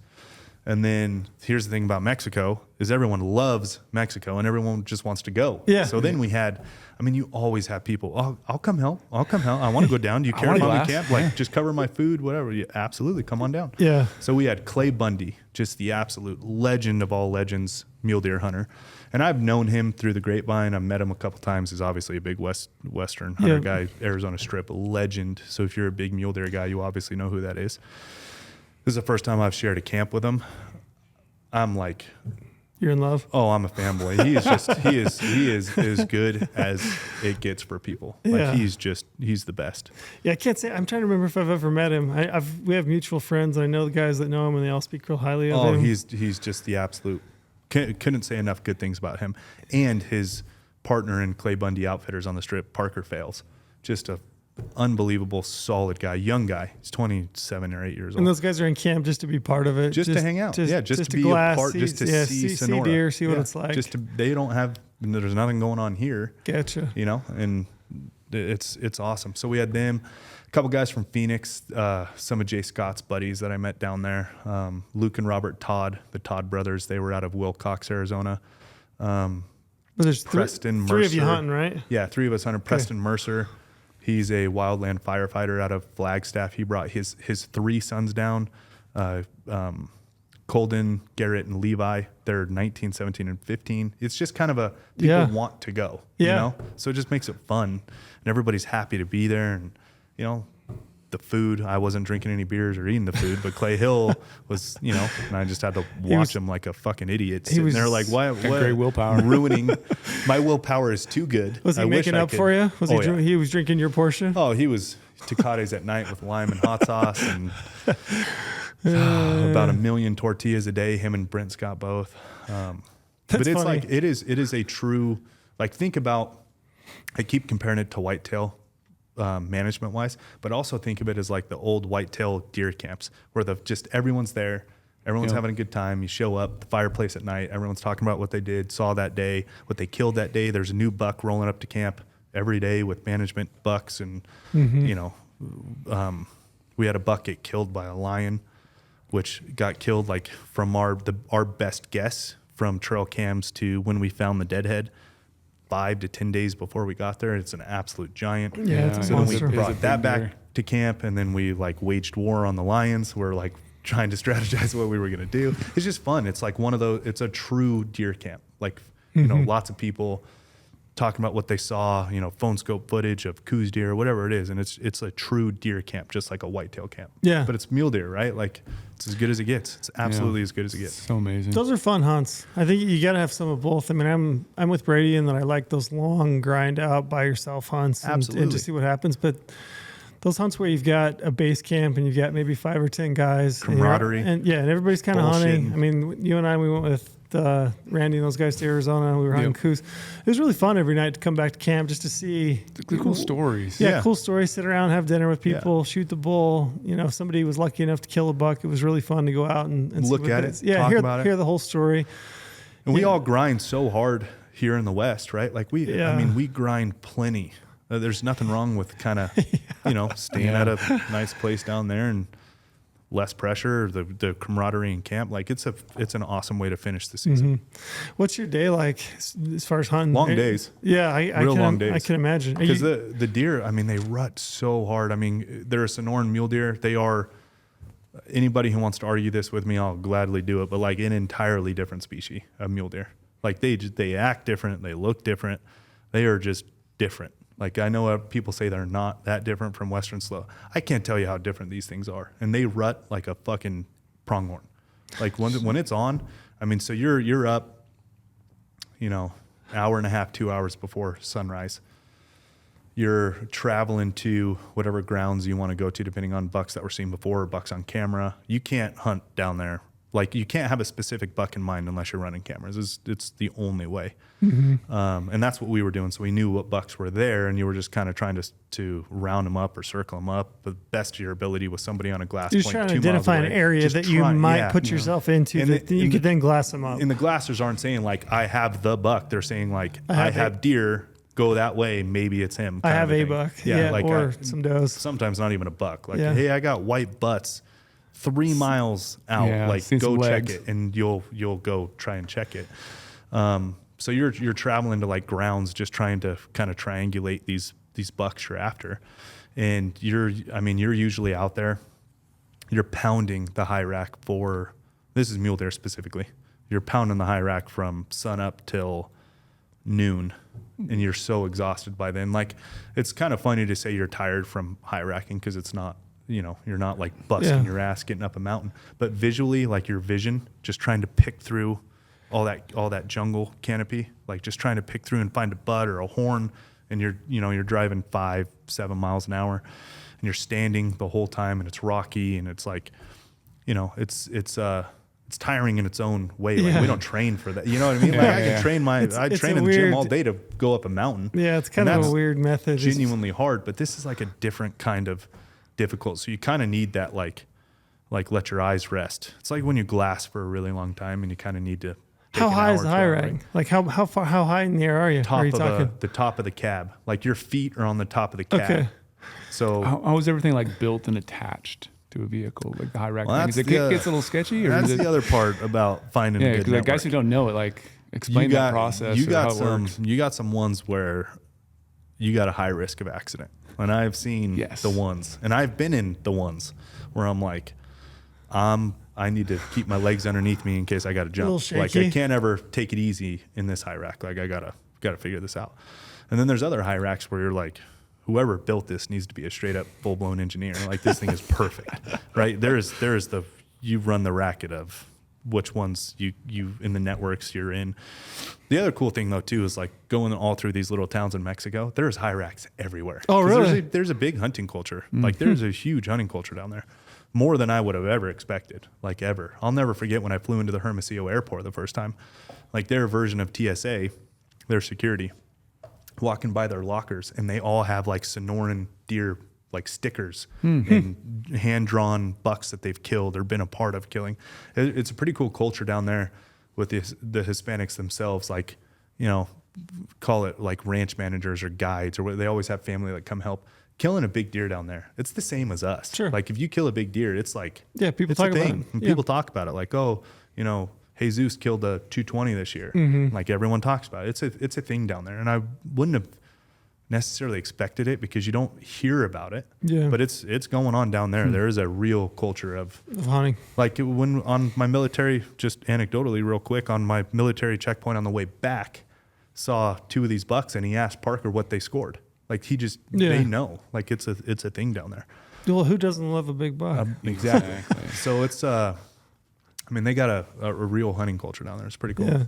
When you're seeing deer from a high rack, I mean, what kind of distances are you looking? Are you glassing? Are you basically like, are they within a couple hundred yards typically, and you're just looking for movement? If you can see 100 yards, you're in a good spot. Okay, so you can't see very far at all. You're in a good spot. If you can see 100 yards, you're in a good spot. So you kind of just poking along and you're glassing, you're throwing your binos up as you go, and you're just looking for any kind of movement. Yeah, there's a saying down there. So there's quick shooting, and then there's Sonoran quick. Oh. So like down there is Sonoran quick. Like if you aren't Sonoran quick, you got no chance of shooting a buck. Like it's a thing. Like it's a skill that you pick up. I've been doing it a couple times. It's a skill, and there's a lot of trust in the people that are in the high rack with you, because like you don't look at the deer, right? You don't as the shooter. Everyone's got a job, and you don't look at the deer. Like you get on the gun, body and scope, and listen to somebody say, yes, it's him. Like it's the one we're after, or no, it's management, shoot it, or right. A lot of trust. A lot of trust. So like it's nice to be there with Clay Hill and Clay Bundy. I mean, in the high rack, I spent pretty much all the days in the high rack with Clay Hill and Clay Bundy, and we had a nice little system going, and that's why we got a lot of bucks killed, because everyone we knew who the shooter was, what was going on. Like are you just like resting a gun on like a rail, or like trying to hop off real offhand. quick? I shot my buck offhand. It's crazy. We can get into the hunt story later. Yeah. It's pretty crazy. But a lot of like either offhand or like just on the railing real quick. I mean, you're shooting 100 yards. Like that's typically, but you're also shooting through, like he'll clear a Palo Verde going into an Ocotillo, and that's your shot window. Mm-hmm. Like that's all the shots. All the shots are that. And these bucks down there, this is the other thing about being different. Their genetic, their bloodline, whatever it is, they know to get behind a tree and just let the doe stay out. Yeah. So like if they hear you coming, or they see, it's not so much noise down there. What I've noticed in, the last handful of times, it's not noise. So like the high rack going, cause they're very used to vehicles. Moving around on a ranch. There on the ranches, right? It's just the same thing as here. They're very used to it. If you break eyesight with him, totally changes the game. Like they see, you breaking skylight in the high rack, and it's totally different game. So like it's quick, man. So the second you can roll up on them where they're in that 100-yard window either side of the rack, and you better have your gun on them immediately, right when you see them. So as soon as somebody sees a deer, you're on the gun. Yeah. And then the other two guys in the truck are looking verifying, looking for antlers, saying shooter, not a shooter. Yeah. Do you ever have spotters up there somehow mounted to anything, or is it all just bino? It's bino, and like quick. Don't have big binos. Yeah, it sounds like a perfect spot for image stabilization binos on those little bumpy roads. Oh, like if you can flip that switch and just locks it in. That would be phenomenal. That'd be amazing. But that's Sonoran quick. That's a real thing. It's a real thing. And I'm not to throw Brent under the bus here, but he missed Clay's buck. It was too quick, and he just had to squeeze off a shot, kind of hoping a prayer thing. Gotcha. Clay Hill, I mean, talk about Sonoran quick. That was the fastest I've ever seen somebody shoot. It was wild. Talk about Sonoran quick. How are you packing your gun? You just got it on your shoulder? There's like or you got to get a gun rack? A gun rack in the rack. You know what I mean? So it's like it's there, but I mean, you kind of hold it though as well, because you just never know. Yeah. So it's like always trying to manage your energy level of like, how long am I holding this gun for? Am I going to set it down for a couple minutes? So what I'm thinking about during this is it might be not to my advantage to have a really heavy rifle down there. Oh no, because you might have to take a freehand. You shot. want short barreled, light. 25-06. That's what you need. Oh, here's the thing though. But then you're always shooting through something. Always. Oh, yeah. So you want some. You're always punching a little through. weight to it. Yeah, you're always punching through some type of vegetation. Gotcha. Take us through the story. So, I mean, we got a pile of deer. I don't know how you want to tackle this, but you've kind of mentioned, I mean, just to preface it, I guess you killed a giant buck. Yeah. Luckily, you entirely. killed a giant deer. I mean, how big is it? It's big. This is as big as it gets for Sonora. For a pure Sonoran genetic, it's as big as it gets. It's big. It's one of the bigger Mexico bucks that I've seen, to be honest. I was thinking about that today when I was looking at it this morning when I got here. You know, you go to a hunt expo or you talk to buddies that have been to Mexico, and I think about the deer they've shot. It's one of the bigger bucks I think I can remember seeing from Mexico. They've been in a severe drought, horrible drought. You think we're in a bad drought. They have been in a severe drought until the last 2 years. And this last year being the best rain in the last 50 years. So it's gonna, you know, benefit the wildlife. And it definitely did this year. So that's why he is so big. Yeah. Was that the first buck that you killed? Down there? Yeah. Yes. Okay. Down there, yes. So he was on camera a lot on a water hole. And we knew he was there. He was a resident buck. Like I said, I picked up this lease with Jay, and we knew he was there. We had no clue how big it was because trail cam pictures and just Sonoran mule deer in general, they're built so different. They got these big old shoulders and necks, especially in the rut, and then they got these tiny little skinny butts. So like if you ever see them looking away from you or head on, it doesn't look right because they're not filled out through the body like we're used to in Western mule deer. Yeah. And body-wise, they're smaller deer, right? Much smaller, much smaller. They get big heads though, which it makes it really hard to, especially trail cam. So, you know, we were thinking he was big. He's a shooter, but like nothing crazy. Well, traveling down there, Phil Kramer was there before us. He was there a couple of days before us, and some of the guys were just kind of trickling into camp. Everybody wanted to go hang out with us. I say that like we're fucking cool or something, but you know, people wanted to go see Mexico. They want to look at big deer. They wanted to go see Mexico and hang out. I mean, they look at the pile Who of gives antlers, a shit about me here, and Clay, but me and Clay Hill, everyone cares about Clay Bundy, but me and Clay Hill, like they did not want to hang out with us. They just wanted to go to Mexico. So a couple of them were trickling in a couple days before, just based on their you know, scenarios of when they could travel. And Phil turned up this buck the morning of me getting there, the morning of me and Clay showing up in our vehicle. We showed up at like noon. So he'd been out that morning and seen it. Phil had seen it. He had seen it. And so really cool thing about down there too. So Clay Bundy is the same. He's a tracking wizard because that's what it takes a lot of the time on the strip. And it's an art that's been kind of lost in the States. I agree. But largely. Clay Bundy has kept it because where he hunts it's very particular for there. Well, in Mexico, they have not lost it because they're in this jungle. Like they are very much trackermen. Is that the right term? Tracker mentality. Yeah. They're tracking deer. They are so good at it. And he had a wonky front right hoof. And Jesus, one of the ranch managers who lives on that ranch, has noticed his track for the last couple of years, and obviously he was on camera this year, and he knew it was the same buck from his track. Hope I'm making sense here because it's kind of a long backstory, but so he had a weird front right hoof. Yeah, he had like a 90-degree. You could tell there was a different angle to that, and then he had a really overgrown dew claw. Like you ever seen those long overgrown dew claws? So he had that, and then like a hard jag on the right part of his front right hoof. Gotcha. And Jesus was pulling cameras one day and saw his track, and it was like wildly different from where this buck was a resident early on. When we knew he was big shooter, we didn't know how big, whatever, but we were excited. Like, oh man, you know, picked up this, got this land. This is going to be awesome. Hopefully he stays. Like I said, they're gypsies down there. They could travel. Who knows? Who knows? Yeah.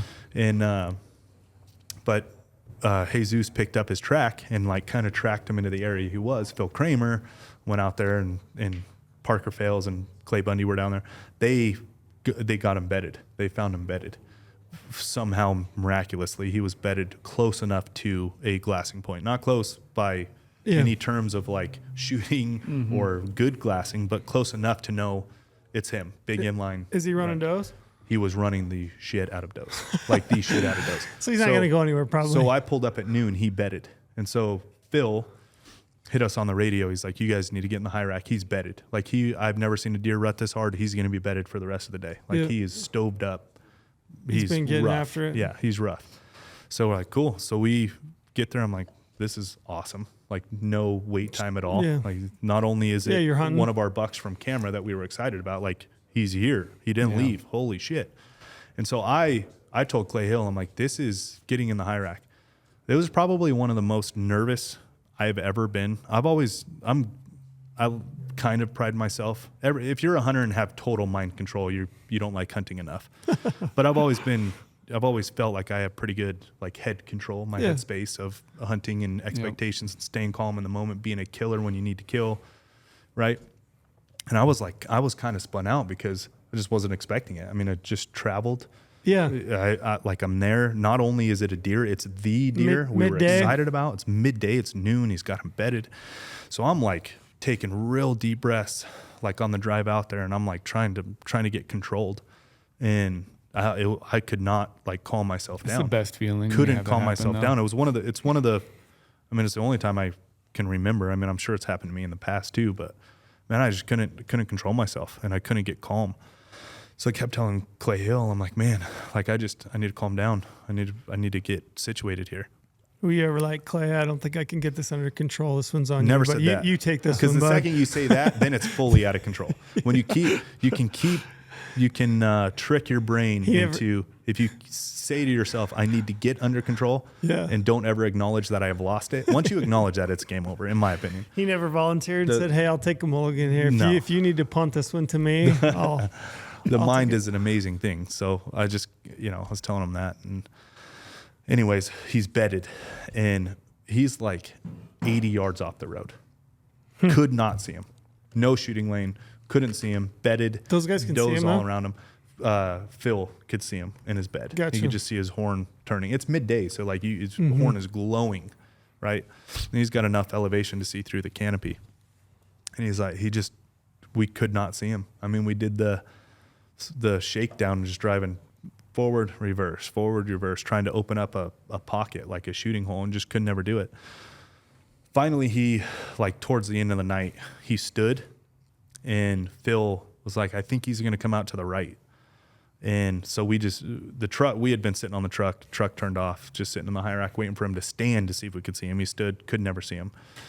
And then he's like, he's facing to the right. So I picked a pocket to the right between a cholla and a palo verde, and that sucker walked right through it perfectly. Walked right through it. But Clay Hill, Jay Scott, I didn't have Clay Bundy with me in the high rack at this point. I had Jay Scott and Clay Hill with me, and Brent was actually in the high rack with us too. They're all standing glassing. Well, the gun, especially with as nervous as I was, it was weird. Like I'm down on the rack, so I'm like a solid 30 inches lower than them. So he clears the cholla, and all of them are like, shoot. And all I could see. You pulled a porter on them.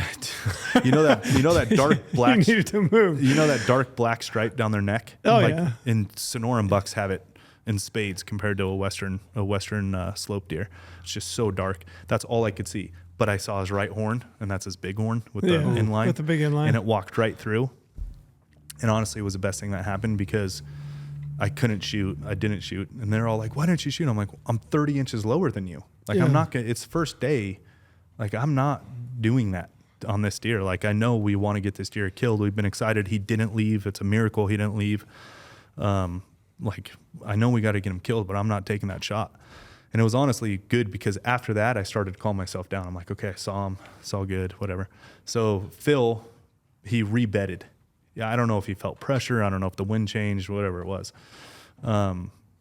He went like 80 yards and rebedded underneath this swallow with a big arm that came out to the right. And so we're sitting there on him. It's like hours and hours and hours just sitting in the sun. How long? Oh, it's a long time. Like the day's going by. The day is going by. And you're within. This is noon. How far out do you think he is? This is now 4 o'clock. 100 yards? O'clock. Oh yeah, 120 yards. So he's under 120 yards, and you're there for 4 hours, just nothing. And you know right where he's at. Right where he's at. Oh yeah, Bedded. giant that close. Did you ever think like, oh, I'm going to climb down here and make a little? So Clay Hill and I were talking, and this is where sometimes our aggression gets the best of us, but there's a lot of time where it works out too. Clay Hill and I, we've had a lot of success running and gunning, like just being ultra aggressive. Him and I have hunted a lot over the last 10, 11 years. And every time we've been like ultra aggressive, it has seemed to shake out properly. And so him and I are talking, we're like, should we just Indian style stalk this thing? Just stalk him, see if we can get him in his bed, like bow range. And him and I both were like, we have Phil kind of eyeing the sky to see where this buck goes. And we can go in there and stalk him and see what happens. So him and I get out, and it's loud. You guys ever seen the cartoon Grinch? Yeah. Oh yeah. Where he's sneaking on what's his name's house. He's like, this is the loudest snow I've ever heard. Yeah. It's so, I've laughed with my son every time in that scene because that's how I feel every time I try to bow stock. Well, this was like beyond that. I mean, the rocks down there are so loud. So we're like tiptoeing through. Can't take your boots off down there either because of all the cactus. And it's just not a good plan. So we're going like step by step as slow as can be. And we get to saguaro cactus that we wanted to get to that was closer to us and not quite to the deer. We thought it would put us about 100 yards. And something catches my eye to the right, and that sucker is up and walking right at us because now we're in between him and his does. And by the way, the wind picked up in the evening down there. The wind will pick up and be pretty consistent. So that's ultimately why we decided to do it. The wind was staying pretty, 5-10 mile an hour consistent. So you're downwind of him, you between him and his does. And so the temperature rises and drops so much. So mornings and evenings there is a very steady wind because just the temperature changes. And really no low pressure to speak of, at least when we were down there. I know there was a rainstorm just the other day, but I mean, not a cloud in the sky, so it's pretty even. Yeah. So we're in there, we're in between him and his does, wind's blowing right in our face, does are to our left, he's to our right. He got up and started walking back to his does. And I'm like, Clay, there he is. And Clay's like, what? I'm like, Clay, get down. So we drop to a knee. I'm too low. Now I'm like, I have all this shrubbery in my way. He's 55, 60 yards. Oh my I mean, I could have shot him with a bow. And he felt something, heard something. I don't know. He definitely didn't smell us, obviously, because he wasn't freaked out at all. But he like was walking right at us where I was going to shoot him in the chest at 30 yards. Like the second he broke that last little vegetation.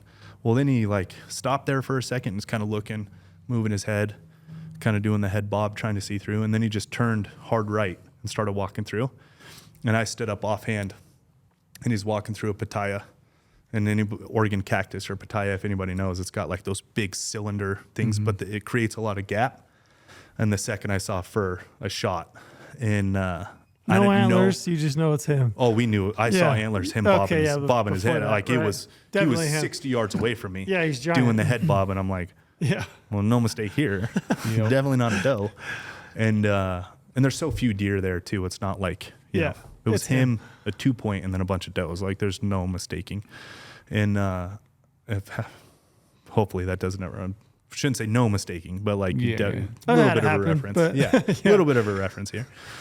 Taking note. And anyways, he turned and he walked through that pitaya, and I was offhand 50, 60 yards. And as soon as he cleared, I shot, and I heard something loud, and we didn't know, but he goes taking off running. And so Clay Hill and I haul ass back to the road. And he's like, we're only 100 yards off the road. So I get back in the road. I drop to a knee because he takes off back towards his does. We knew his does were on the other side of the road from us. And the second he cleared the road, I just put another one in his shoulder and dropped him. But I did hit him on the first shot, which is great to know that. I was stressful there for a second because I'm like, well, he didn't drop and they're not that big of deer. But I did hit him. So you're tracking him the entire way. So from the first shot, he wheels, runs back towards the road, but you're just seeing deer. We didn't know for sure if he was going to cross the road. It's just, but it's like your only opening. Once you lose a visual and they're just that much deeper into the canopy, you got no shot. Does blow up at that point where they just deer going everywhere? No, the does are like looking like what the hell's going on. Gotcha. Yeah, because they feel so protected in all that vegetation. That's why I'm telling you they are completely different than any mule deer we hunt in the States. Like they act so different. They feel so protected in that canopy. Like if you don't ever break eyesight with them, they don't move. And that's why it's so hard to find them and see them too, is because if they see the high rack or they hear you or whatever, they'll just get 20 yards deeper. And you'll have no clue they're there. Yeah, I killed a buck with a muzzleloader. It's probably the last big buck I shot in Utah, and it was the same thing. It was a pinyon juniper patch. Yeah, it was kind of a big mosaic of pinyon juniper out in this big open chaining, and everywhere around that was just a bunch of open, country.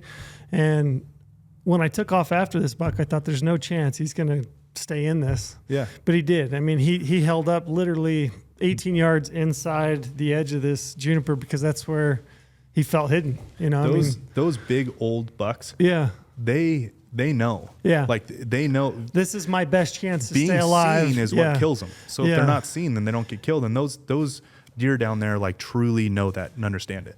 It's weird how calm they are if they're that much into the canopy. They're so calm.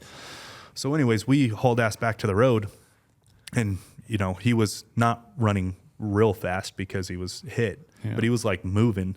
I made an awesome shot. Like got me super jacked up because the second he broke visual, I just popped him right in the front shoulder, and it was game over from there. Because I didn't know for sure the first shot. I mean, it's offhand. I mean, granted it's 50 yards, but it's stressful with a big deer, and when it's that thick too. Because if you lose him, you lose him. Did you make any changes to your gun going down there?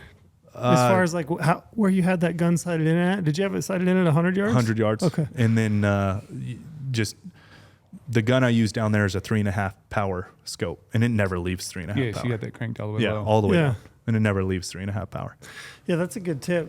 If you're hunting that thick country, that's what it's all about. Yeah, you always ought to be walking around with your gun, in like a 6 power mag, 6 to 10 6 power. Might even be too much down there. Down there probably, but I mean, just generally speaking, even here. And, if you're pounding timber. If you're you're pounding timber. Even out hunting open country, it's just so much easier to find it in your scope.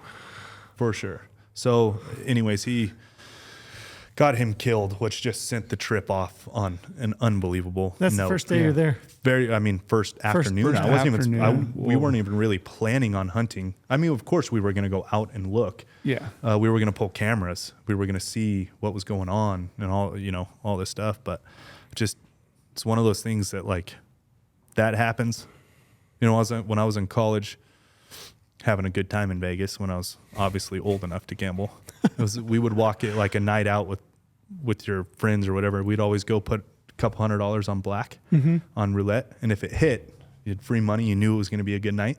It's exactly what this was. Yep. It's like, okay, this just set the trip off. Like the blood on the ground gets the ball rolling, and not only that, it is like literally the buck that we've been super excited about, just praying he wasn't going to leave or get line killed like this typical did. Yeah. That's a huge thing down there that you're always trying to manage. So yeah, it was just set the trip off on like a super high note. And then from there, yeah, it just ball started rolling. Coos hunted for a couple of days, no coos rut to speak of. And this is where like being carnivore, on these big coos hunts did not feel the best. Did not feel the best. Your cardio didn't feel good? Cardio felt great. You familiar with like bonking? So like Ironman training? Very much so. I bonked hard like 3 PM. I was dead. Yeah. Like my body would not move.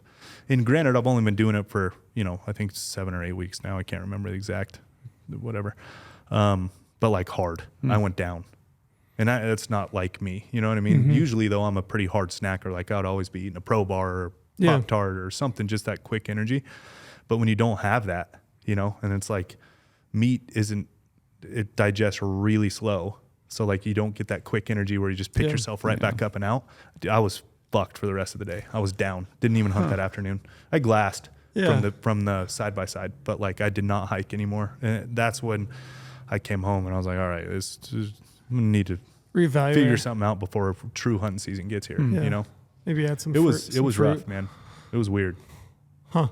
So at that point you're still hunting for management deer. Is that kind of how you're looking at it? Yeah. So and you're also hunting with Clay, right? You got 2 more tags in camp. So Brent and Clay, and then this is where the management stuff comes in. Just because I killed.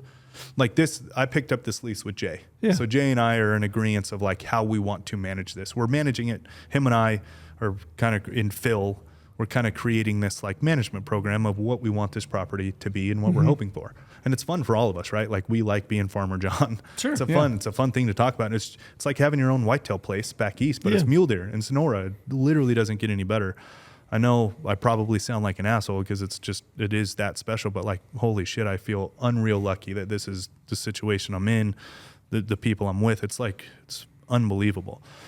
But we're talking about like how we want to manage this, and how we want to is twice the amount of managements as trophies, quote unquote trophies. And, we decided that we're only going to take 2, maybe 3 of the big stuff, and all the other 7 tags are going straight to management. So I was still hunting management. What are you looking at when you're trying to take some of these management bucks? Like what kind of characteristics? Bad forks, like that 4-point I killed, that really tiny little fork in the front. Old, like this Every one of these bucks is old. I will say that. I mean, I haven't. That's what's so fun about down there more than anything. You don't get to look at lower jaws, but I can imagine that these deer are all. I mean, I don't know. It's hard to say, but I mean, they all look 5, 6, 7, 8, 10. Yeah. Even maybe. the skull characteristics on these guys are like, oof, big crest. heads, big skulls. They're all definitely big, mature, old deer. Like very big, and that's what's awesome, is like it's fun to shoot old management bucks. Mm-hmm. Look, I'd be lying if I said you're shooting a 4-year-old management buck. Like that's kind of, I mean, the buck's young. I mean, granted, it's the hard pill to swallow. You want him out of there. You don't want him breeding these does. You want to open up the does for a younger buck with better genetics, right? Survival of the fittest kind of a thing. But yeah, it's fun to shoot, 8+ year old kind of on the other side management bucks that are breaking some of these younger deer or pushing them off to the neighbors. Like it gets into the whole whitetail strategy thing again too. You don't want them fighting all these young, bucks that you want for next year to push them off to the does across the fence. Mm-hmm. It's all low fence, totally free range. Like you got to manage that. Yeah. So you don't want them kicking off these young bucks that go over to the neighbors that don't have the same management plan and they get killed. And I'm sure if there's any whitetail hunter listening to this, that's like the dagger in their heart every single year is a young buck that crosses the fence and their neighbor doesn't have the same management thoughts and gets it killed. It's doing all the work and they're benefiting. Mm-hmm. Exactly. So it's so I'm still management hunting, but I brought Clay Hill down there with me. He's been my best friend for a long time, so literally since the day I met him. And he doesn't get to hunt a lot for himself because he's an outfitter, right? And he's got a family and outfitter. So I brought him with me, and I wanted him to shoot as much shit as possible. So he shot a bunch of like of the 7 leftover tags, like he was waxing these management bucks, which is fun for him because he has to watch other people do it year after year after year. Yeah. And he's a hunter. He loves it. Like he is a hunter. This is not a. It's the reason he's a guide. It's the reason he's a guide because he loves. He's not a guy that's just out there making money and knows it's an easy way to make money. Yeah. Like he's out there because he truly loves it. So, anyways. Him and I went coos hunting. There was no coos rut, so we spent that whatever time we did. I bonked hard, was pissed. So I'm like, I got to figure some shit out. And I'm like, well, let's management hunt tomorrow. Like I got to figure out what's going on with me. And so we rode around. There was one day we killed 4 bucks. 4 deer. He killed 3. A day. I killed 1 in one day. Oh my gosh, that's an awesome. Exciting day. And it was the thing too, Clay Bundy, like. The guy has killed, I think he said 18 bucks over 250 on the Arizona Strip. Killed that Houdini buck that nobody could find. He ended up killing it at nets over 300. They had to strip it out of the velvet. Still netted over 300. Oh. Like the guy is just the ultimate legend of big mule deer. The amount of excitement on his face with Clay Hill and I driving around shooting management bucks, because it's Clay Hill talks about the same thing in 68 Colorado. It's like, how many times have you been on those hunts where it's like, man, I wish there was management structure here where there was tags to shoot these, because nobody with a 12-point tag is going to kill that 3-point, right? Like they're all going to go try to find that 184 that 10-year-old 3-point. Yeah, the 10-year-old 3-point that's just beating the shit out of these younger bucks and taking these does. And Clay Bundy was the same way. He's like, I have wanted to do this on the Strip. There's why can't we do this on the Strip? And he was so excited to manage a place. Yeah. It was awesome to see how excited he was killing a 2-point, And granted, it's an awesome 2-point. It's an awesome 2-point. He was pumped. It was so awesome. What are you doing as far as like processing? I mean, can you bring meat back from has to be off the bone. So everything off the bone in coolers, and then you're just bringing it back like you would anywhere else. Does it have to be frozen, or can it be in a cooler with ice? It can be a cooler. Yeah. They have to inspect it. Yeah. So like the more thawed, the better. Yeah. But anyway, on Clay's, talking about hunt stories, to get to Clay's buck, his big buck. He laid out the management bucks, but his big buck. So Brent missed him, I think like the 3rd or 4th day. So he showed up on camera like the day we got there. He's a neighbor buck. Brand new, not a resident. Like ultra excited of that deer. I mean, obviously looking at him, he's incredible. And we're like, holy shit. So this buck we need to get figured out. Brent and Jay were hunting. Me, Clay, and Clay Bundy were hunting. Brent and Jay got him turned up in the middle of this like decent spot. He was actually working a ridge to drop into the next arroyo and just was a second too late. Not the best shot. Had to squeeze off shot.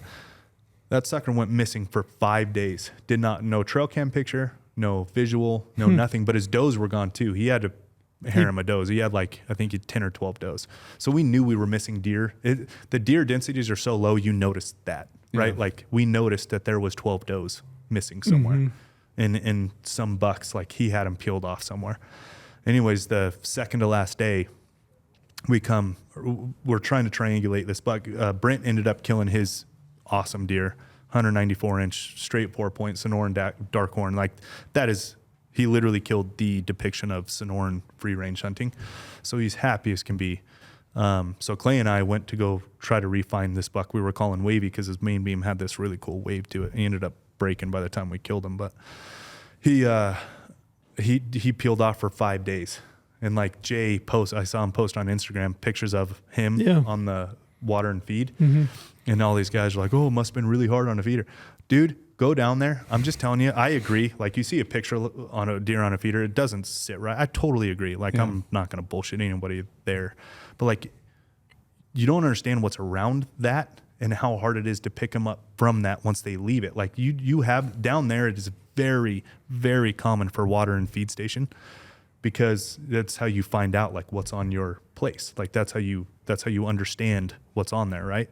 And a year like this, they won't hit a lot of water because there's so much water down there, but they will hit the supplement, the mineral and supplement that you're putting in those drums.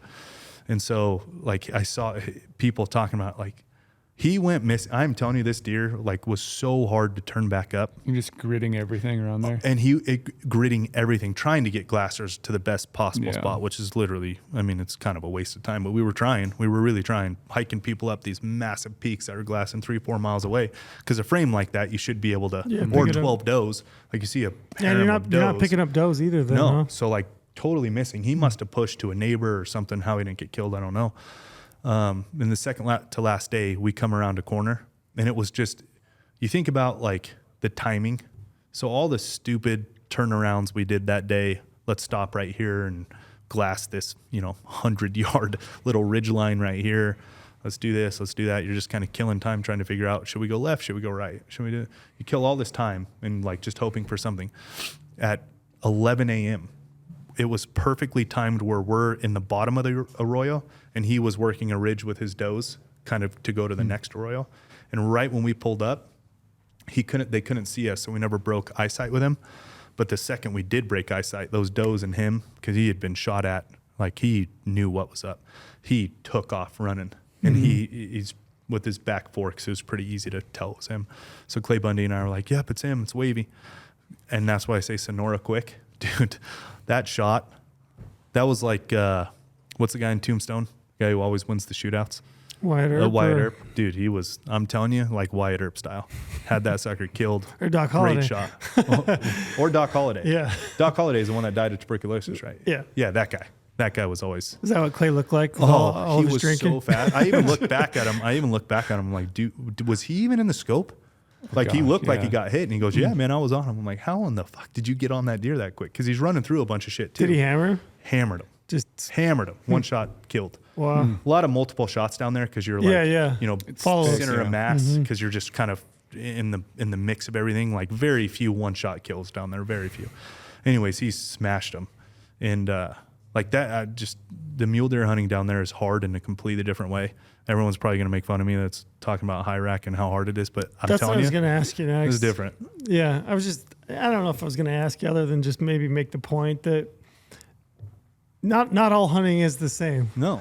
It's not all, Colorado backpack hunting, it's different depending on where you're at and different types of vegetations and environments. And I'm not, I don't think it's not that one's right and one's wrong. It's just different style of hunting. And that's how people hunt deer. That's how you hunt deer in Sonora. Exactly. That's how you hunt deer in Mexico. It's like when whitetail hunters say, I sat a tree stand 40 days to kill that buck. Yeah. Physically, that's not that hard. Yeah. But like, holy shit, man, you stuck it out for 40 straight days and killed that buck. That's awesome. Like I would compare that to us going, what did we go, 15 something miles and however many thousands and thousands of feet on the first hunt we did. Like I would compare the two, you know what I mean? Yeah. That was 10 days, but like you're breaking it up with physical action and seeing deer and doing this and doing that. It's entirely different down there to drive like for 5 straight days. Yeah. And I know that's not a lot comparative to what I just said with this, hearing about whitetail hunters do this, but like, I mean, you can only see 100 yards. And I'm not kidding, 100 yards, and you're just driving the same, and it's mentally it's a draining. different type of hunt. Mentally draining. Yeah. Are we ever going to see them? Are we wasting time? Should we go somewhere new? Should we see if a new buck came to the south side? Yeah. Should we do this? It's a chess match. Oh, it's crazy. And that's like people saying that on Jay's. I hope everyone can experience those feed and water stations. It is only to see what's on your place. Other than that, like, good luck, man. Unless it's November or something when these people shoot them off the waters. But it's crazy. It sounds very mentally draining because you can't see long distances. You're like, he's here somewhere. But you're going, and then the two, like you're covering the same area over and over again. So like you've seen it so many different times. The same area. Yes. It's like, oh my gosh, why is this here showing up? The only thing that kept us going is we noticed the lack of does. Yeah. That's what we know. Like that, you asked about deer density. I think that puts in perspective the most. Yeah. We noticed that there were a lot of does missing. A good number. We're like, we are missing a good pocket of deer. And we're not seeing them. How much country are you talking as far as like miles wise are you guys covering? The ranches down there are huge. So they do it in hectareas, which I don't know the exact math. I think it's like double and a half. So 1 hectarea is like 2.5 acres or some shit like that. And so most things down there are, 25,000 acres plus, upwards of like 100,000 acres. This one's on the lower side of that. If you're going from, let's say you're going from one corner to the other corner, how many hours driving? High racking? Yeah, multiple. Many hours. Oh, many hours. You're going so slow, right? You're going 5 to 7 miles an hour. It's never like you want to like speed up, like, hey, we want to get over there. No, you don't. You want to take your time. You don't want to speed because up. it could any you chance. Never know when it's like that doe's peeking out just enough that you can see her ear, and then you glass to see what buck is with her, right? It's like, it's weird. It's that mental frustration where it's like, yeah, we should go to the south side. Let's go to the south side. Like, let's start heading south. Are you drinking? But then you can't speed up. Are you drinking copious amounts of coffee here to like stay energized as well? Like anything. The amount of nicotine and caffeine consumed in a high rack is it's unbelievable. Midday naps? Midday, like eye resting, but you don't have it's not long enough to like truly go nap. And some of the times we didn't even go back to the house. You just kind of sit in the high rack and with the truck off, not hunting, but just kind of like take lay a break. There and, like get your eyes to like settle back, Yeah, I know that when I worked for the division, we would do like elk or bighorn sheep surveys. You'd be like that first 3 hours, there was like such an adjustment time and just like trying to pick up movement, and then after that you would start to kind of pick things up. And then I remember, same thing. I mean, how hard is sitting in the back of a helicopter flying around looking for desert bighorn sheep? I would go home at the end of the night of one of that, and I would be wiped. Yeah. I know it sounds weird, but I would be so exhausted. The thing about like using your vision while you're moving and trying to pick up things. It's unnatural.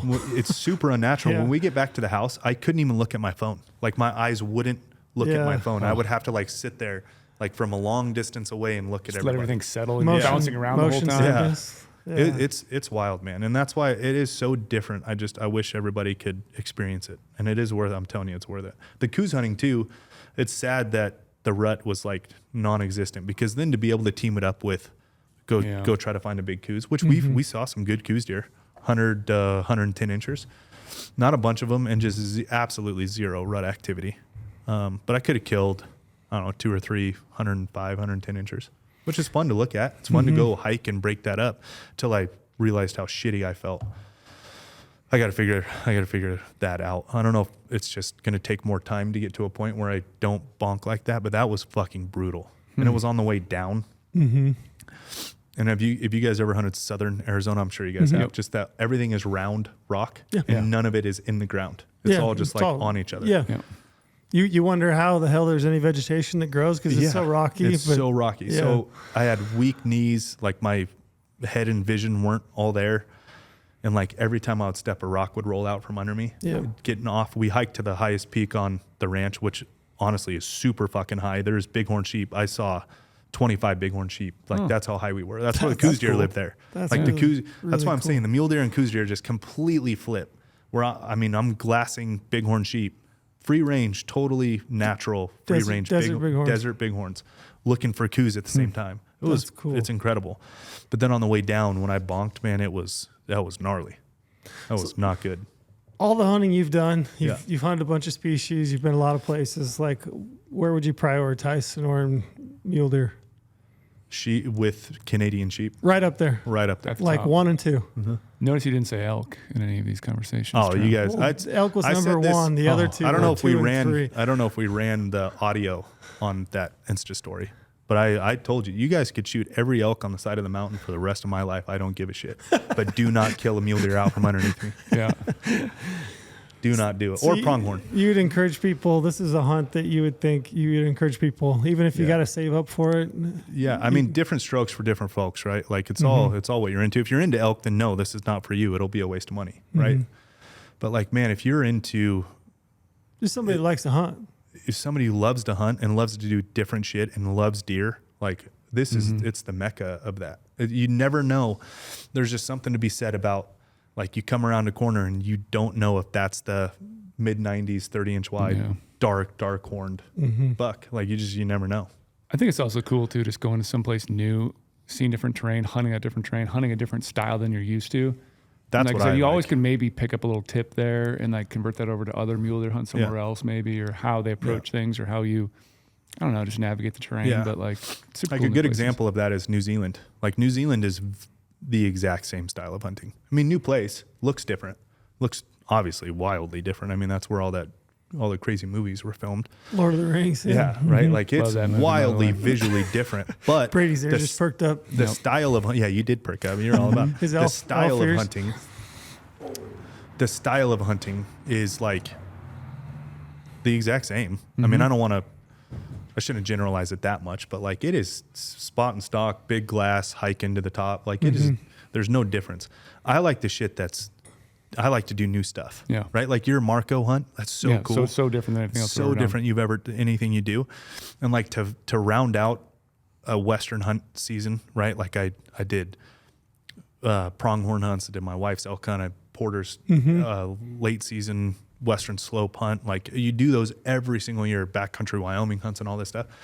It is so wild to do that and then go end it in this style. I mean, it is I feel like every mule deer hunter wants to manage like a whitetail. We're all jealous of the whitetail guys, right? Sure. We're all jealous of it. Multiple tags, managing it, your own place, no pressure.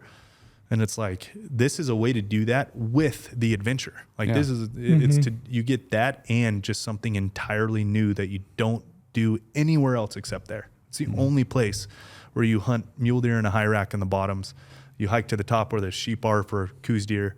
You got the ranch house with the tacos and the, salsa and guacamole and chips and everything's homemade. It's unbelievable. I'm hungry. Unbelievable. Sounds amazing.